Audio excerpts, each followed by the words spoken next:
Hello, everybody, and welcome to my EdTech Live. I am your host, Fonz Mendoza, otherwise known as Tech Teacher 1381 on Twitter, on Instagram. So you can go ahead and follow us there as well. And I'm very excited that you guys are here today, this morning. Those of you that are just waking up, having that first cup of coffee, maybe having that first bite of breakfast, I really appreciate you guys being here. And thank you always for your support and just really just sharing the show with everybody. Everything's been going great. We're growing, and as you saw, we have a new intro. And I want to thank Mr. Gary Gracia for helping me out with that intro and just doing some of the great things there with those graphics. And want to give a shout out also to WeVideo, because with WeVideo, I mean, WeVideo really puts the we in video. So I'm really excited about them. So thank you.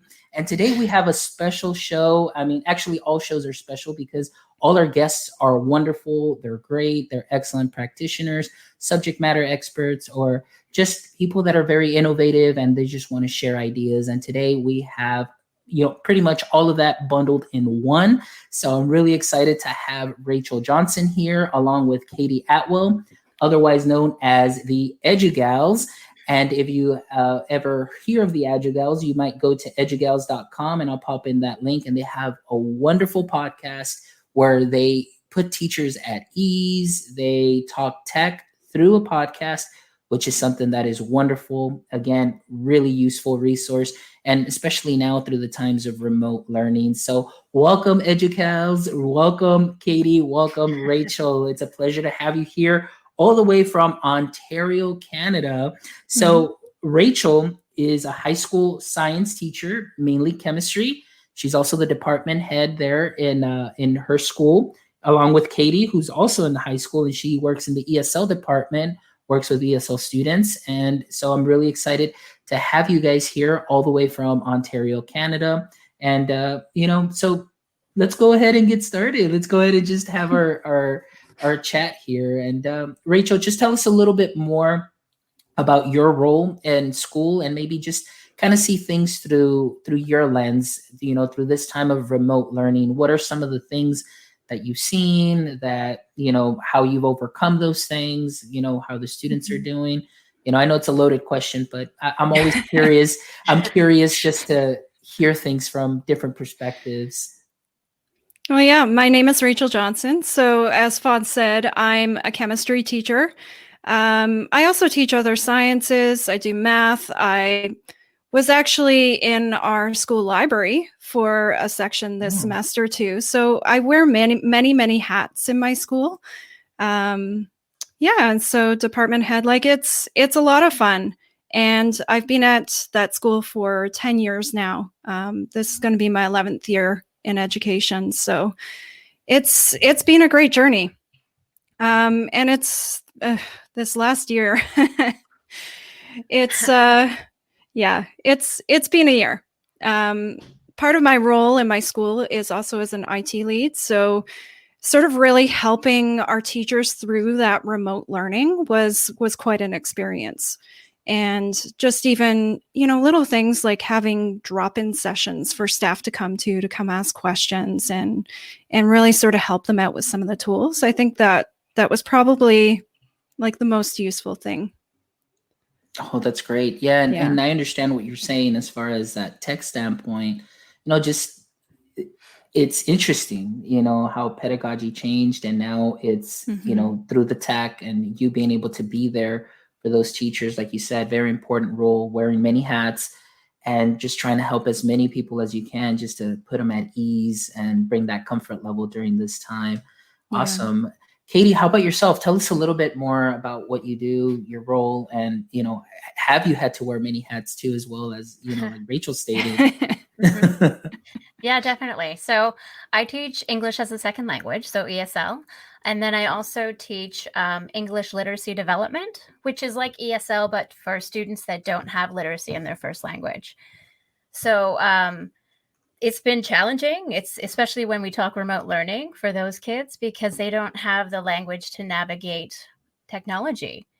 And, I wasn't anticipating switching to online learning for these kids. So we didn't really focus on, hey, how do I access my email every single day to see if my teachers have emailed me? So it was a bit of an interesting kind of transition. In terms of hats, yes. I also I teach a little bit of Spanish as well, and IB Spanish at our school. So I'm language acquisition all day long. And then I was also a member of our IT team, so supporting teachers with tech. Oh man, that's great. That's great. And you know what? And especially ESL, like nobody, at least thank you for bringing that up because being just 4 years removed from the classroom and just strictly in the instructional technologist role.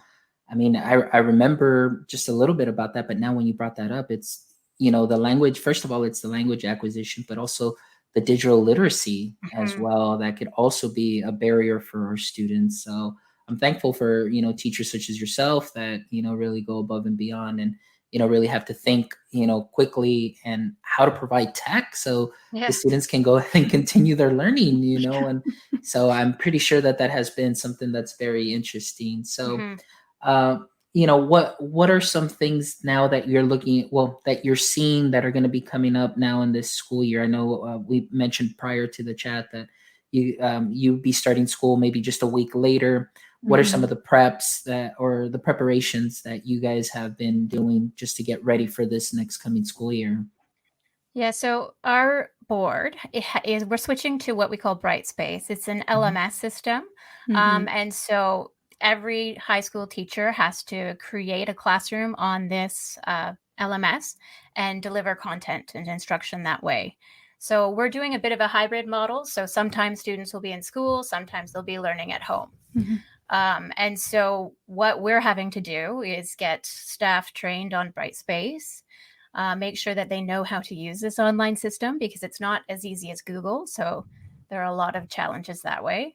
I'm actually switching schools and I'm a department head. So I'm also now a leader who has to make sure that my department knows how to use this tool. And I know nothing about these teachers. So it's going to be a very challenging year. Oh, I would imagine so.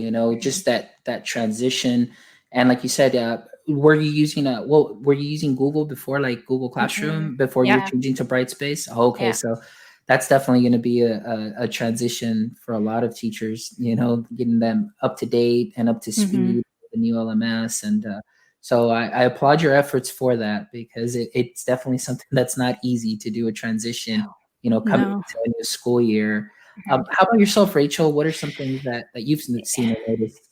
Yeah, so I was going to add to what Katie said. Like we started with some of the Brightspace training back in the spring. So that was really nice for our teachers to start getting comfortable with that platform. I've used it lots. Like it's the sort of the main LMS that's used in our e-learning programs for our board. So I did e-learning courses for a number of years.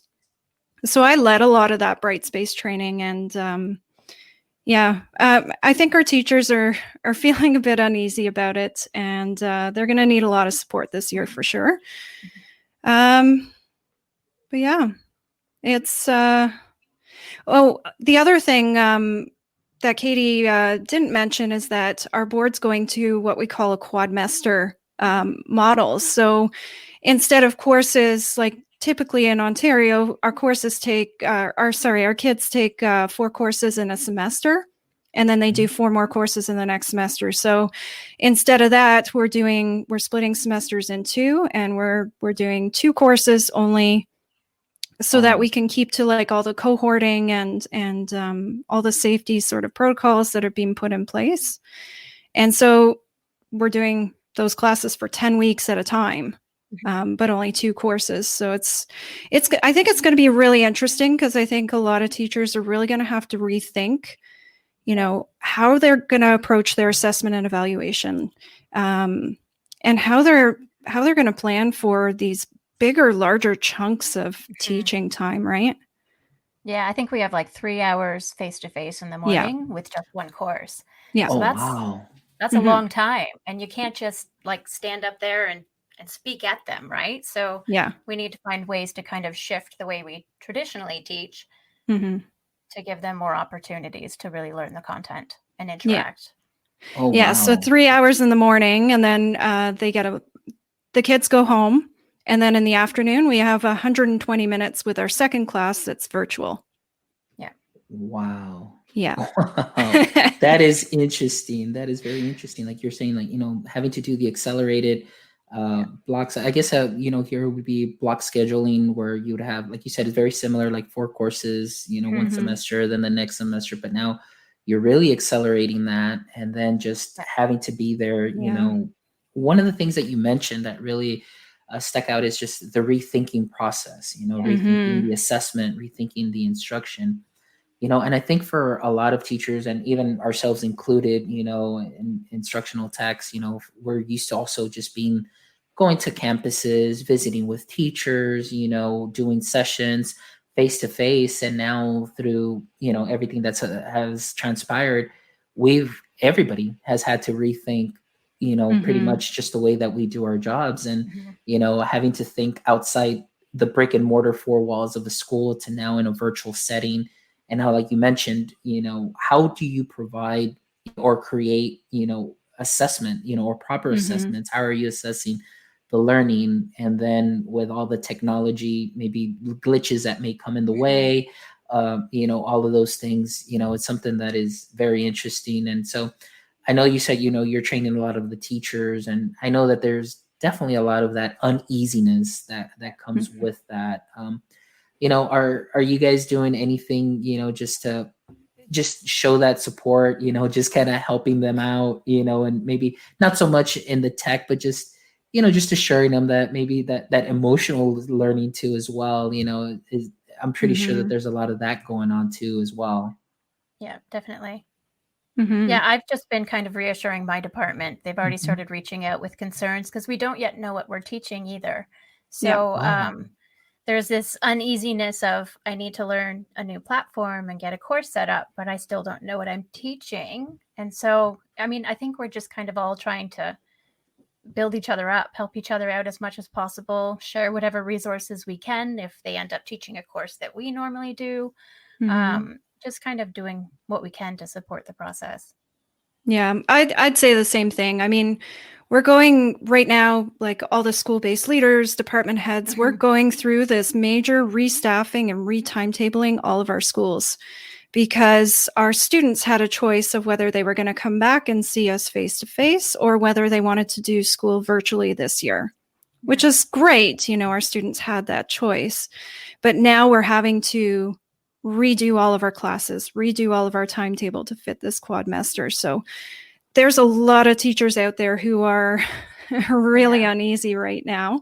Including us, right? We don't even know what we're teaching. So just being there, being an ear, having those check-ins and stuff like that, I think has been really beneficial for us. Excellent. Yeah, and that's something that we were talking about yesterday with Mary Manzano. We had a show and talking about the just teacher well-being and just how do you reach out to teachers. And I think, Katie, I liked one of the things that you said, is just the ability to just share those resources that maybe you've taught something and now they're doing the same thing, and just to help each other out. That collaboration is, I think, something that is just something at least good that's coming out of what we're seeing is more of that collaborative aspect, because I think one of the things that I always, when we were in the classroom, teachers were just kind of alone in our silos in our own little classroom, and we do what we do. And now it's like, we're having to rethink that too as well, that we can't just be alone here, because it could be very difficult during this time. But if you build those connections, that network, and within your department or, within the district to, be able to reach out to somebody that can offer some of that help is definitely something that is very useful during this time. So that's great to hear that collaborative aspect of it. So that's great. Yeah. Awesome. Well, I'm always interested in hearing things just from different lenses and the way things are being done. So that's definitely, that quad semester, it's something that is very interesting. And just like I said, wow, like that's a lot of acceleration right there. That is like go. So go ahead. No, I was just going to say some boards even in our province are going to an octmester sort of system. So they're doing one course at a time for 5 weeks, almost like summer school for the entire year. Oh, wow. It's just crazy. Yeah. And like, you see a lot of school districts, and like you said, you with yourself and Ian here, and they're trying to find the perfect system, but there really isn't. Like, you just have to No. really have to find a balance and what fits. And obviously too, you always want to go, like, for our state, our state requires certain mandates and things that have to be in order.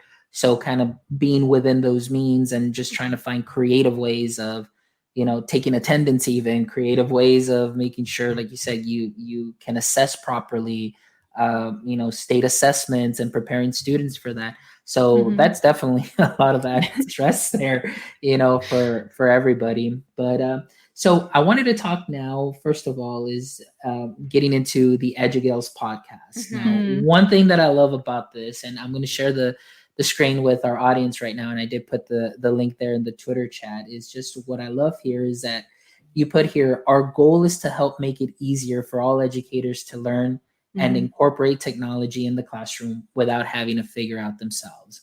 And that right there, being on the website, one of the first things that I read was just something that is great. And like I was telling you, I really love the layout. And when I see that, I was just like, man, I just feel so relieved, because I know that everything that I'm going to be listening to here is going to be something that is useful, something that I'm going to be using, something that is going to kind of put me at ease. But before we get into that, so I just want to hear, I want to know, and maybe our audience too, just to let them know, how did this idea of the podcast come about to, between you and Rachel and Katie? How did this, idea come to fruition? So we've been working together for a while.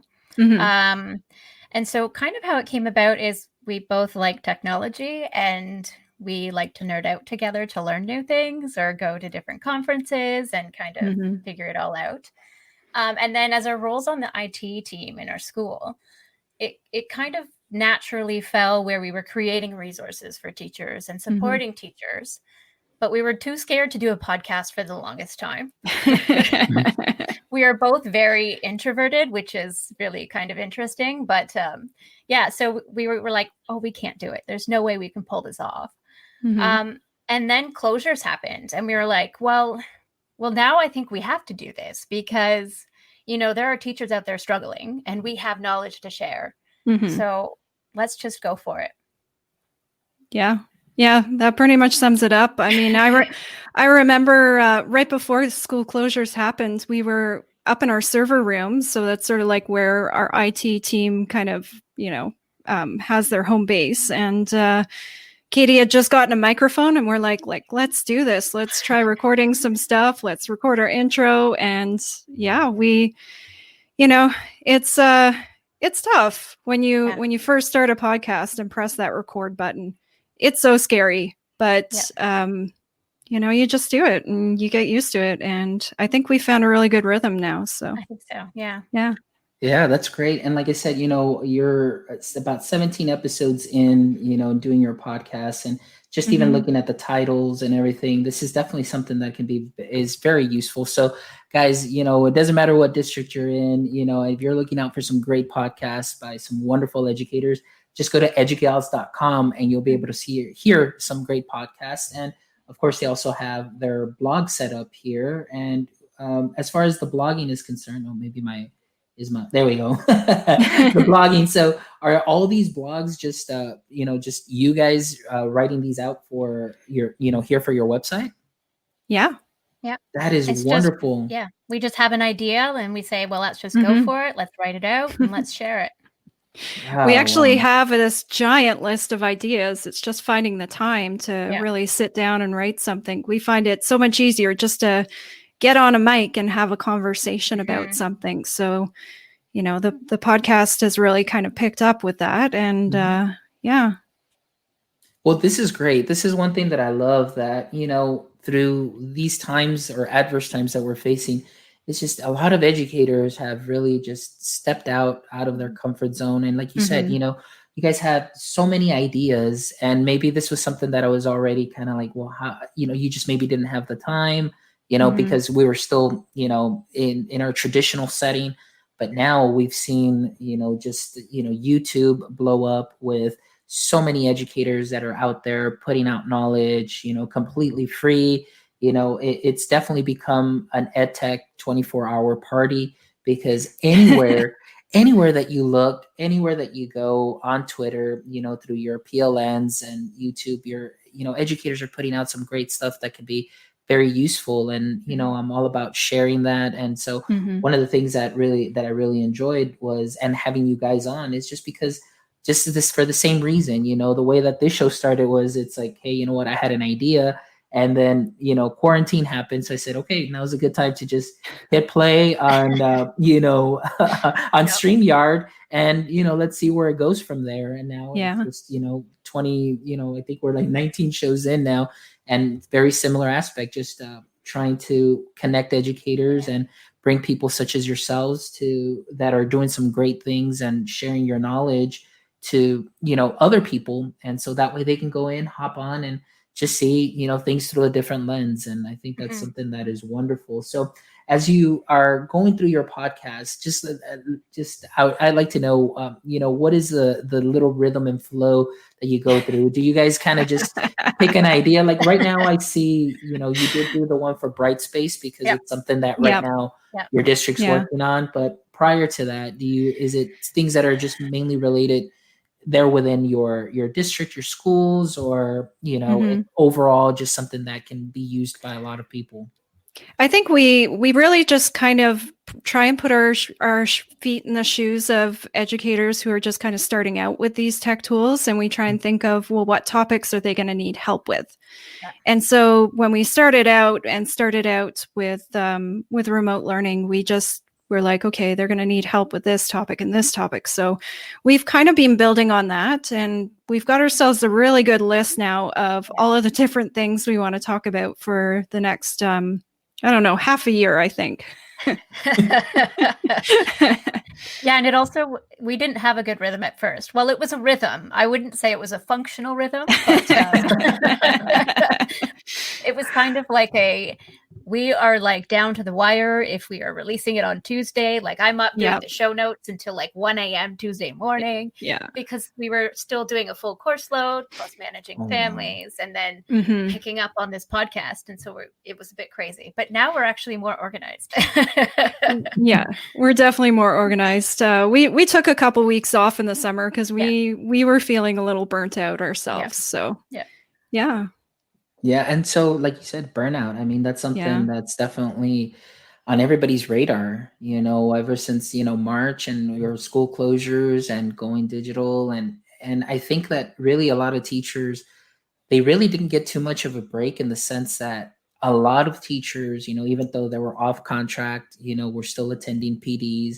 A lot of them were searching for stuff on their own. And so that really does take a toll, mentally, and even, physically you may be okay, but mentally it just really does take a toll being on that screen for so long and doing all of that. So that's definitely something that is an important topic to talk about too, is just that self-care. And so for you guys, you said you took some weeks off in the summer,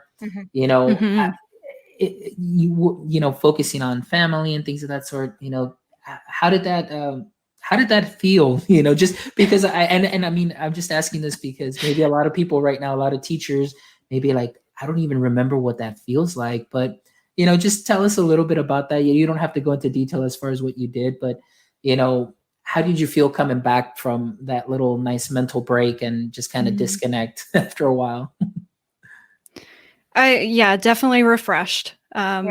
Although it was very strange not meeting up with Katie every single week to record. I think once we got back to it, we're like, wow, we missed this, because really for our mental health and be able to just talk through things and have that conversation back and forth like that does help our mental health too, right?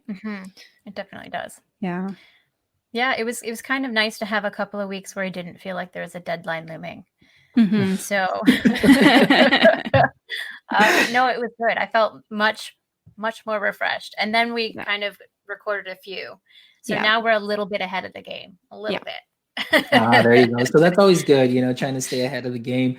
Here it's like I always try and stay ahead, but I can't. It's a week by week, and but I'm loving it. Like I said, I think just giving up that little time on Saturdays and just to bring a guest on that is really going to help, so many others, and just kind of see like, hey, you know what, I'm not alone in this, or wow, like, because people may follow you on Twitter, they may follow you, through your podcast, and you're like, man, these ladies, they really have it together. Everything's going well, but you don't understand. We're all human. We all go through the same things. And now that you guys are saying, taking that nice little break, just feeling refreshed, and the fact that you two work very well together, and like you said, very important thing. It's like you're able to talk to one another, kind of vent, get those ideas, get that out. And I think that's definitely something that a lot of teachers need to do now, is just really just talk things through, and just know that they're not alone. And I think it's great that you guys have a belief buddy in one another.